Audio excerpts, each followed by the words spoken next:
Welcome to my channel, Kelas Cikgu Zulaikha. Let's subscribe. Hai. Hari ini kita nak belajar soalan penyelesaian masalah untuk masa dan waktu.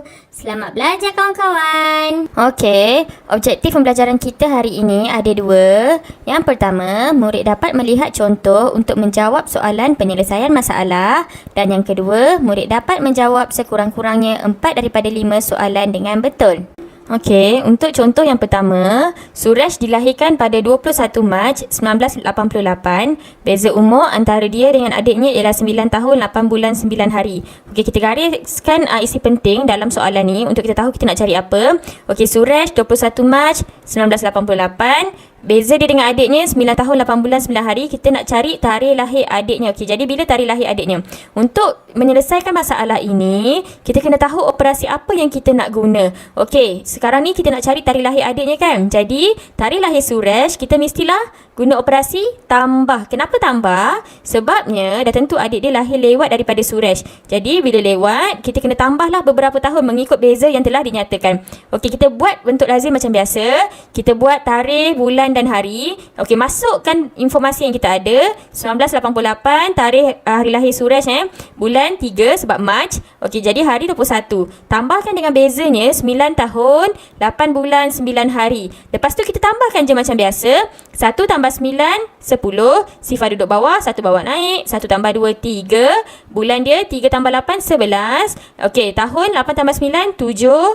17 Jadi 7 kat bawah, 1 bawa naik. 1 tambah 8 9. 9 dan 1. Jadi tarikh lahir adiknya adalah 30 hari bulan 11 1997 ataupun 30 November. Okey, kita tengok contoh yang seterusnya. Nur Huda dan keluarganya pulang dari bercuti di luar negara pada 24 Disember 2015. Dia dan keluarganya bercuti selama 2 minggu 4 hari. Bilakah tarikh dia dan keluarganya mula bercuti? Okey, untuk soalan ini kita gariskan isi-isi penting. Okey, dia pulang dari bercuti pada 24 Disember 2015 dan keluarga dia bercuti selama 2 minggu 4 hari. Jadi nak tahu tarikh bila dia mula bercuti tu kan. Okey, jadi apakah operasi yang kita gunakan untuk menjawab soalan ini? Okey, kalau kita tengok betul-betul, untuk cari masa mula kita tengok balik masa tamat tolak masa mula akan dapat tempoh. Jadi masa tamat dah tahu, tempoh pun dah tahu. Yang kita tak tahu sekarang ni hanyalah masa mula. Jadi untuk kita cari masa mula, kita masukkan ayat matematik ni. Masa mula sama dengan masa tamat tolak tempoh. Jadi masa tamat adalah 24 hari bulan 12 2015. Tempohnya adalah 2 minggu 4 hari. Kita buat bentuk lazim. Okey, bentuk lazim tu ada tahun, bulan dan hari. Masukkan tahunnya 2015, bulan 12, hari adalah 24. Kemudian 2 minggu 4 hari ni kita tukarkan kepada hari. 2 minggu bersamaan 14 hari, 1 minggu 7 hari Jadi 14 hari tambah 4 hari sama dengan 18 hari. Kita masukkan 18 hari tu dalam bentuk lazim kita. Bila kita tolakkan macam biasa dulu. 4 tolak 8 tak boleh pinjam sebelah. Jadi 10 tolak 8, 2 tambah 4, 6. 1 tolak 1, sifar lah. Okey, 12 tulis balik, 2015 tulis balik. Jadi 6 ni kita kena tambahkan 1. 1 tu 1 hari iaitu hari yang dia pergi tu. Kita kena tambahkan 1. Jadi jawapannya adalah 7 Disember 2015. Okey, ini ada satu lagi contoh cara untuk menjawab soalan ni. Awak boleh tengok 1 minggu bersamaan 7 hari. Jadi dia bercuti selama 2 minggu 4 hari. 2 minggu 4 hari adalah 18 hari. Jadi kita kira dari 24 Disember tu tarikh yang dia pulang sehingga 18 Disember selama 7 hari 1 minggu.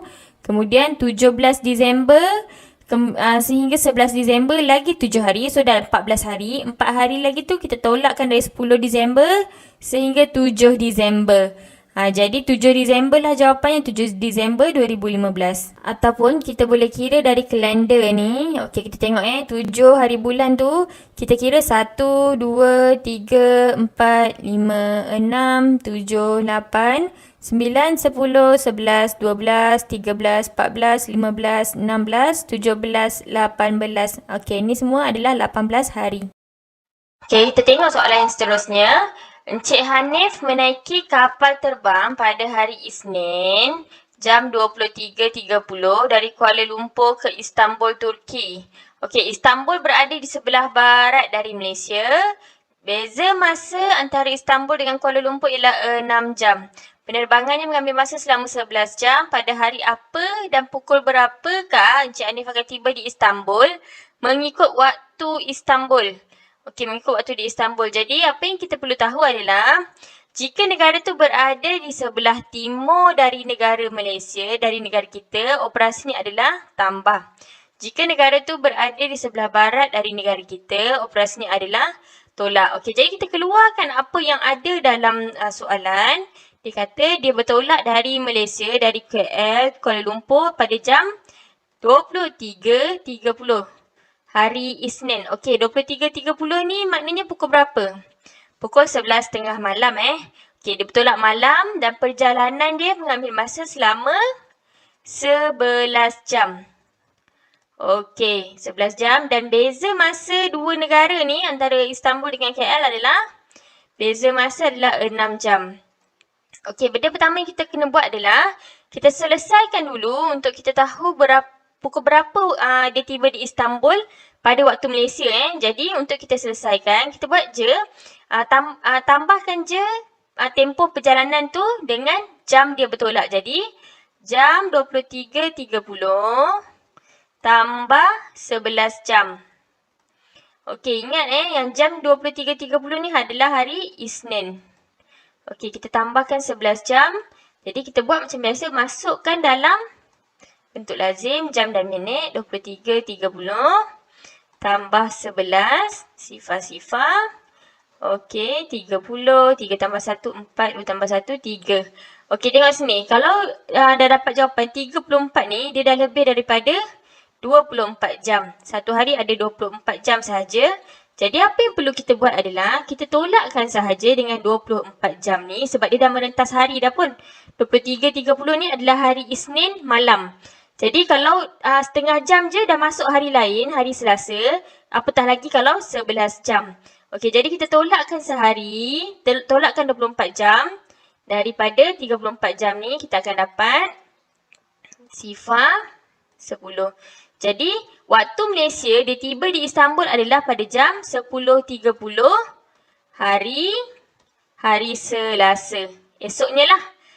Dia bertolak malam Isnin tu, dia sampai esoknya hari Selasa tu. Okey, soalan dia nak pukul berapa Encik Hanif tiba di Istanbul mengikut waktu Istanbul. Okey, kita tengok. Waktu Istanbul dia beza 6 jam dengan kita. Okey, apa operasinya? Operasinya adalah tolak.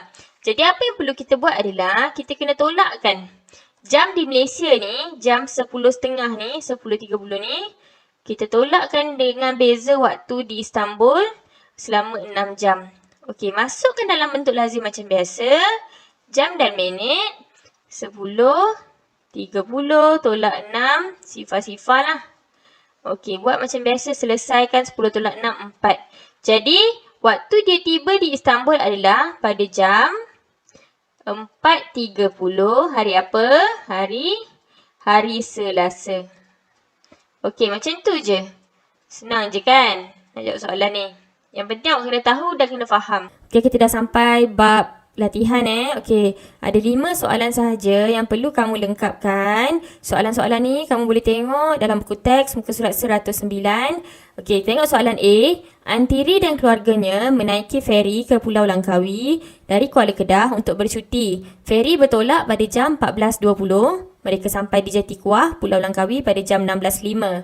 Kira tempoh dalam jam dan minit perjalanan mereka itu. Okey, kalau nak kira tempoh, macam saya dah ajar sebelum ni, caranya adalah Masa tamat, tolak masa mula. Okey, untuk menjawab soalan penyelesaian masalah, awak kena faham apa masalah dia. Kemudian kalau boleh gariskan atau keluarkan info-info yang diberi. Baru awak boleh tahu awak nak cari apa.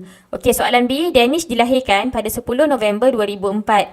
Ayahnya dilahirkan pada 7 Jun 1970. Berapakah beza umur mereka? Bila dia kata beza, maknanya kena guna operasi tolak. Kita tengok nombor mana yang lebih besar, tolakkan dengan nombor yang kecil. Nanti awak akan dapat berapa beza dalam tahun dan bulan dan hari. Okey, kemudian soalan C. Jadual yang tidak lengkap di bawah memaparkan maklumat tentang satelit yang dilancarkan oleh Amerika Syarikat bagi mengumpul imej di permukaan bumi. Okey, ada 2 soalan yang dekat sini. Jadi setakat ni dah ada 4 soalan. Okey, kita tengok soalan yang nombor 1. Dia tanya kira tempoh dan lengkapkan jadual di atas. Okey, dah dia bagi jadual. Awak tengoklah apa yang dia nak, dia suruh kira tempoh. Dia dah bagi tarikh lancar, dia bagi tarikh tamat. Tarikh lancar tu maknanya tarikh mula. Okey, soalan kedua, satelit yang manakah lebih lama berada di angkasa? Dan berapa lamakah perbezaan masa itu? Antara 2 satelit ni, mana yang lebih lama berada di angkasa? Untuk tahu siapa yang lebih lama, awak kena tengok tempoh dia. Jadi awak kena cari dan lengkapkan dulu tempoh tu, baru awak tahu siapa yang lebih lama. Dan lepas awak dah tahu siapa yang lebih lama, awak kena cari pula berapa perbezaan masa 2 tempoh tu. Tolaklah maknanya. Okey, soalan yang terakhir. Jadual kereta api yang ditunjukkan telah terkoyak. Dia jadual tu dah terkoyak tak ada waktu tiba. Okey, tempoh perjalanan kereta api itu ialah 3 jam 45 minit. Bilakah waktu kereta api itu tiba ke destinasinya?